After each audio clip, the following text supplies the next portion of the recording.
Étant donné quand les enfants de Dieu se retrouvent pour parler de Dieu, pour manifester la gloire de Dieu, pour annoncer l'évangile, pour parler du Seigneur, alors on voit que c'est le ciel qui est glorifié, on voit que c'est Dieu qui est glorifié, on voit que c'est le nom de Jésus-Christ bien sûr qui est annoncé et qui est prouvé, montré, présenté aux hommes, et on voit bien sûr toute la puissance de notre Dieu, de notre Seigneur Jésus-Christ s'est manifesté. Alléluia. Nous sommes en mission pour Jésus-Christ. Et la mission, bien sûr, a comme objectif de faire partager, faire connaître bien sûr, la parole de Dieu partout dans le monde. Galates, chapitre 6, verset 6. Voilà. Donc, je crois que tout le monde, bien sûr, peut trouver. Galates, chapitre 6, verset 6. Celui qui reçoit la parole de Dieu doit partager ses biens avec celui qui lui donne cet enseignement. Alléluia. Que celui qui est enseigné dans la parole fasse participer à tous les biens celui qui enseigne. La Bible King James. Alléluia. Bon, comment on peut se comprendre? Tu vas mettre comme thème de ce type de célébration du Seigneur Jésus-Christ. Partage tes biens avec l'homme de Dieu. On dit, hein? Partage tes biens avec l'homme de Dieu. C'est bon, en cas je vais passer, en cas zapper ça rapidement. Pourquoi ce titre? Mais c'est important. C'est écrit dans la Bible. D'autres diront, bien sûr, dans le contexte que c'est Paul qui parle aux Galatiens. Mais c'est parce qu'il y a eu un constat qu'il va le dire. Alléluia. Et il a parlé parce que ça vient de Dieu. Partage tes biens avec l'homme de Dieu. Homme de Dieu avec H majuscule. Voilà. Parce que généralement, on est tous hommes de Dieu. Partage tes biens avec l'homme de Dieu.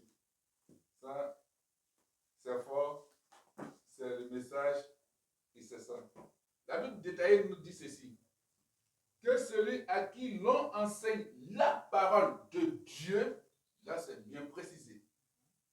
Là on dit la parole, mais quelle parole? Mais ici, dans la Bible détaillée, on dit que celui à qui l'on enseigne la parole de Dieu fasse part de tous ses biens à celui qui l'enseigne, c'est-à-dire contribuant à son assistance. Parce que celui qui enseigne contribue à son assistance. Donc, il faut faire part de tous tes biens à celui qui enseigne. Ça, c'est la Bible détaillée. Que celui à qui l'on enseigne la parole de Dieu fasse part de tous ses biens à celui qui l'enseigne, c'est-à-dire parce que celui qui contribue à son assistance. Parce que enseigner la parole de Dieu est une contribution à l'assistance de la vie de l'homme. Donc, on comprend, d'autres disent, ce sont mes biens à moi. Même si l'homme de Dieu, il a prié pour moi, il m'a enseigné, mais ce sont mes biens. Celui qui est instruit dans la foi chrétienne doit partager les biens qu'il possède avec celui qui lui donne cet enseignement. Ça vient de Dieu. C'est le Seigneur qui a instruit cela, qui a inspiré son apôtre, qui a dit à son apôtre, dis-leur cela. J'ai voulu parcourir, bien sûr, parcourir du moins ces versions. Parce que le Seigneur me l'a demandé. Afin que les uns et les autres comprennent. Mais quand on dit parole, c'est trop vague.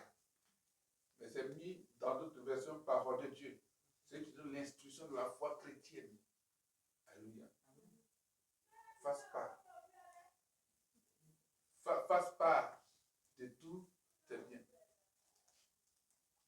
Fasse part de tous tes biens. Fasse part de tous ces biens. Alléluia. Alors, c'est pour ça que le thème est clair. Partage tes biens avec l'homme de Dieu. Alors, on se poserait la question, est-ce que c'est une obligation? Ce n'est pas une question d'obligation. C'est une recommandation. C'est une institution. C'est c'est dans la constitution de Dieu.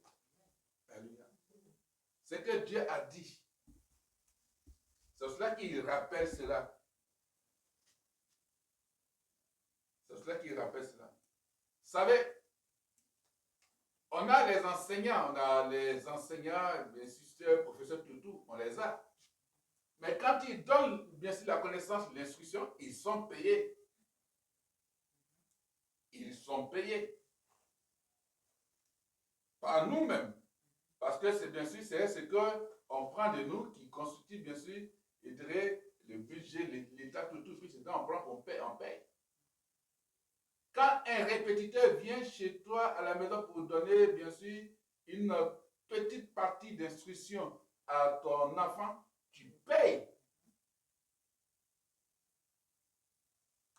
Quand des gens vont chez des mystiques et puis aller apprendre, bien sûr, et reçoivent bien sûr des paroles de ces mystiques, de ces fichiers, de ces personnes-là, les gens payent. Là, mais ils payent sans discuter. Il n'y a pas un raisonnement là-bas. Quand tu reçois une quelconque instruction, tu payes.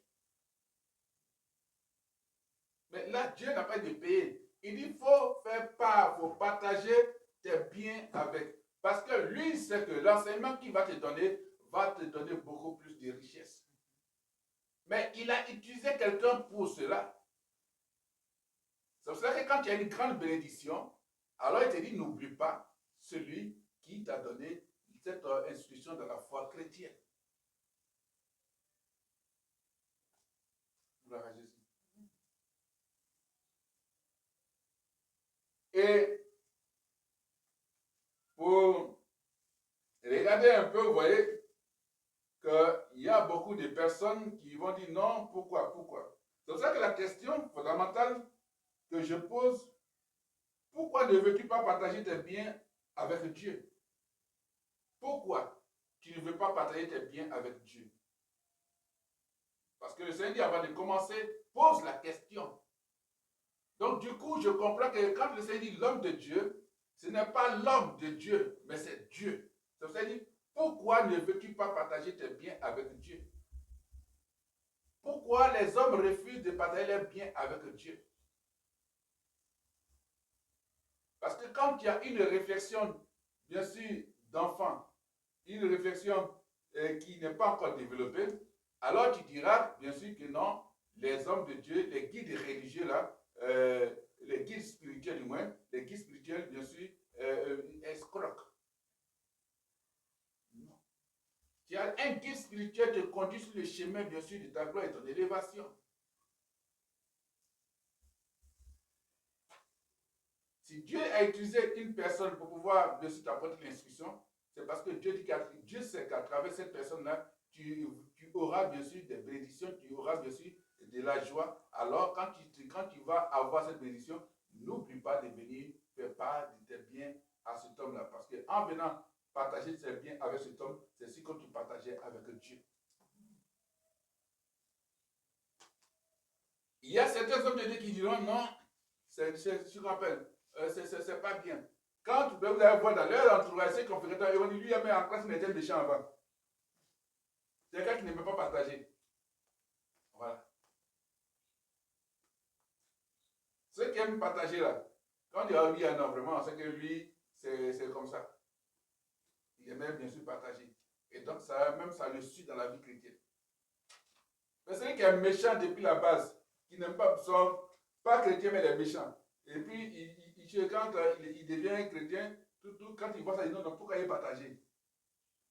Donc, ça, il va contre, ou lui, il reçoit, ailleurs, quand il reçoit, bien sûr, il ne veut pas donner. Parce que conduire le peuple à ne pas donner à Dieu, c'est bien sûr une escroquerie intellectuelle et spirituelle. C'est-à-dire que tu es en train d'exploiter spirituellement les personnes et tu les conduis dans la faute. Bien sûr, il conduit dans le fossé. Dans la Dieu. Il faut que nous changeons de mentalité. Renouvellement d'intelligence. Parce qu'il y a de la bénédiction dedans. Donc, il incombe à tous ceux qui sont instruits dans la parole de Dieu, d'aider et de soutenir matériellement et financièrement ceux qui enseignent. Ceux qui enseignent. Pourquoi Dieu va le dire? Parce que Dieu sait qu'ils sont constamment en communion avec lui. Ils sont en train de prier. C'est parce qu'il prie, c'est parce qu'il est en communion avec Dieu que toi tu as le courage, tu as la force d'aller au travail, d'aller chercher. C'est cette prière qui fait que Dieu répond et puis tu les portes sous pour toi. Alors, mais quand les portes s'ouvrent pour toi, n'oublie pas que bien sûr, il y a quelqu'un qui a parlé à Dieu. Il y a quelqu'un en qui Dieu s'est placé pour pouvoir te parler. Dieu est rentré en quelqu'un pour pouvoir te donner son message, pour que ta prière soit entendue. À savoir, qu'elle passe cette parle dessus des prophètes, les apôtres, les docteurs, les évangélistes et les pasteurs. C'est eux les ministres de Dieu. Partage tes biens avec les ministres de Dieu.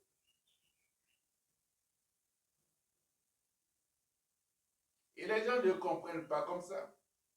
On préfère s'écarter de ce message et puis entendre bien sûr les envoyés, les envoyés bien sûr de l'ennemi, du diable pour pouvoir dire aux chrétiens et aux hommes, non, ne partagez pas, ne soutenez pas les hommes de Dieu, n'apportez pas les biens matériels financiers. Bien sûr, c'est eux qui traitent les hommes de Dieu d'escrocs, alors qu'eux ne sont plus escrocs.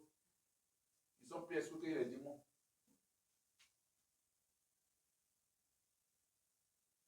Parce que non, on ne prend pas tout. Mais quand ils ne prennent pas, regardez ce qu'ils font derrière. Regardez bien ce qu'ils font derrière.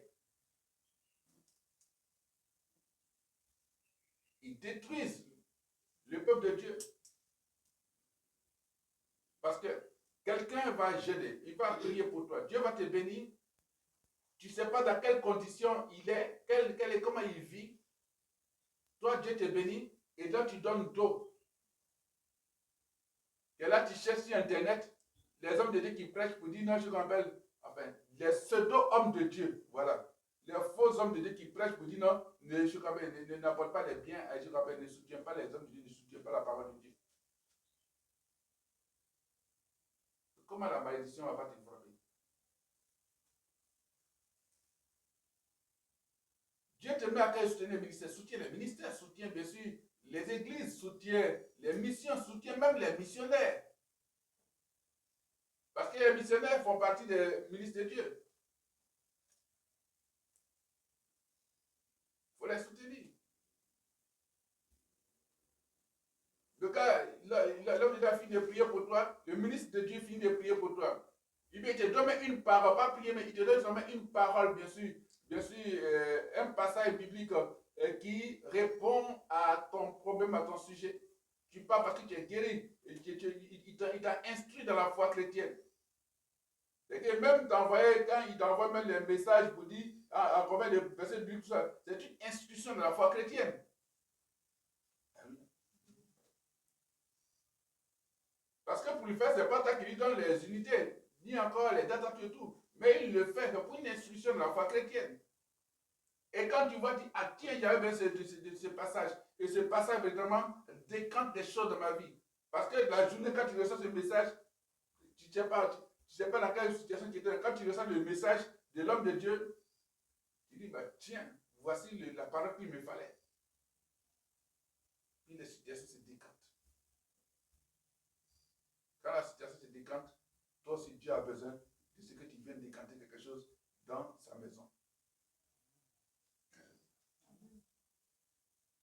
Au nom des personnes dignes d'être soutenues, figurent des pasteurs fidèles. Des pasteurs fidèles. Des pasteurs fidèles, les ouvriers, les docteurs de la parole, bien sûr, les évangélistes et les missionnaires, les apôtres et les prophètes. Il faut les soutenir. Partage tes biens. C'est pour ça que la première question, c'est dit, demande-les. Pourquoi ne veux-tu pas partager les biens avec moi?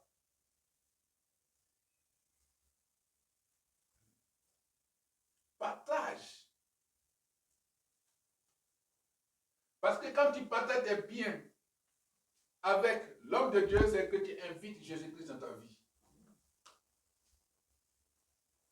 Tu invites le Saint-Esprit à être présent à ta maison. Tu invites les anges. Parce que l'homme de Dieu, attention, quand il dit les hommes de Dieu fidèles, un homme de Dieu qui vient de Dieu, il n'est pas seul. Ce n'est pas possible. Il a la puissance de Dieu en lui, le Saint-Esprit. Jésus-Christ, le regarde, Jésus-Christ est avec lui. Parce que le Saint-Esprit est en lui, c'est que Jésus-Christ est avec lui. Dieu est avec lui. Donc c'est que Dieu est avec lui. Les anges de l'Éternel sont avec lui. Il n'est pas seul. Il y a la puissance de Dieu avec lui.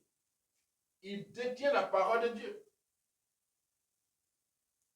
Donc, quand tu partages tes biens, c'est que tout le royaume, le royaume qui est avec le Seigneur, bien sûr, partage, participe.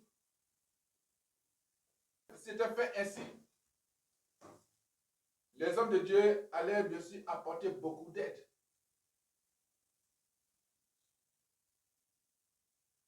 En tout cas, que Dieu bénisse ces chrétiens-là qui ont compris, qui soutiennent bien sûr les ministres de Dieu dans leurs différentes églises, dans les ministères. Que Dieu vous bénisse, vous qui le faites. Ceux qui ne le font pas encore, en tout cas, ressaisissez-vous. N'allez pas des gens qui sont dans les thèmes, dans les positions contextuelles. Et dans quel contexte il a dit ça? Et puis chercher à aller faire de la théologie dans la parole de Dieu. Tu vas aller chercher explication. Tu vas aller raisonner. Faire appel à toutes tes connaissances, bien sûr, livresques, théologiques. Tu vas faire un raisonnement. Pourquoi il a dit ça? Peut-être que les gens des Galates se comportaient bien comme ça, mal comme ça, c'est peut-être qu'il a dit ça.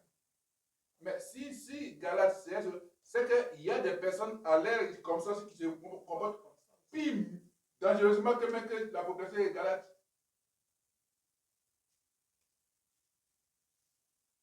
C'est ça. Pourquoi ne veux-tu pas partager tes biens avec Dieu? À travers les ministres de Dieu, c'est Dieu on voit. Quand tu vois les ministres du gouvernement de Côte d'Ivoire, quand tu vois les ministres, tu vois qui? C'est le président de la République. Celui qui est instruit dans la foi chrétienne doit partager les biens qu'il possède avec celui qui lui donne cet enseignement. Parce que derrière ça, cet acte, il y a une grande élévation. Il y a des grandes bénédictions. Il y a des grands témoignages. Dieu n'a pas dit ça en vain. C'est parce que Dieu veut apporter une bénédiction dans ta vie qu'il dit cela. Parce que celui qui est cupide, qui avare, ne voit pas de gloire de Dieu. Or, celui qui partage avec Dieu voit toujours, bien sûr, la gloire de Dieu se réaliser. Dieu ne l'abandonne jamais. Jamais, jamais. Gloire à Jésus. Donc, il est important de donner à Dieu. Parce que refuser d'accorder son soutien, alors que les moyens sont là, c'est s'aimer l'égoïsme et moissonner la destruction. Je me réponds. Il dit, refuser d'accorder son soutien, que ce soit matériel et financier, alors que les moyens sont là. C'est que la personne sème l'égoïsme en elle, et alors cette personne va moissonner la destruction.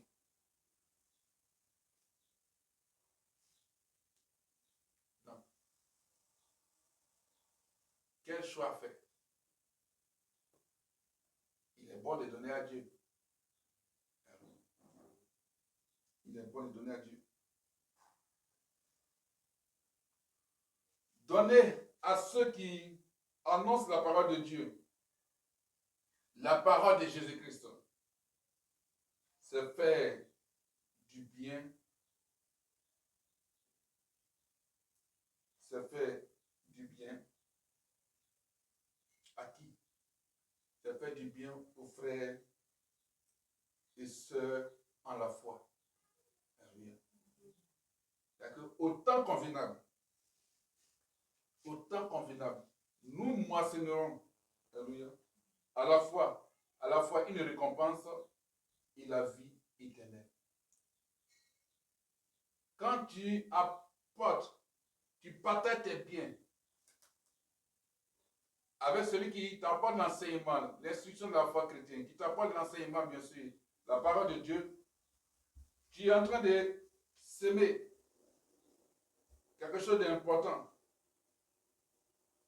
Tu es en train de semer, bien sûr, la récompense. Tu sèmes pour qu'autant convenable, autant qui convient à Dieu, tu moissonnes à la fois une récompense et la vie éternelle. Tu moissonnes, tu as été moissonné, et donc tu vas avoir une récompense et tu vas avoir la vie éternelle. Donc, partager ses biens avec ceux qui donnent l'enseignement te conduit à avoir la récompense de Dieu et à avoir la vie éternelle. Donc, ce n'est pas cadeau. Tu bénéficies. Donc, derrière ce message, derrière ces paroles, il y a un secret de Dieu. Il y a un secret. Parce que quand tu vas le faire, c'est que tu es en train d'amener la récompense de Dieu en toi. Tu attires la faveur de Dieu en toi. Et bien sûr, il y a la vie éternelle qui est là. C'est pour ça qu'on dit, ah Seigneur, souviens-toi de ces bonnes œuvres. Souviens-toi de ces bonnes œuvres.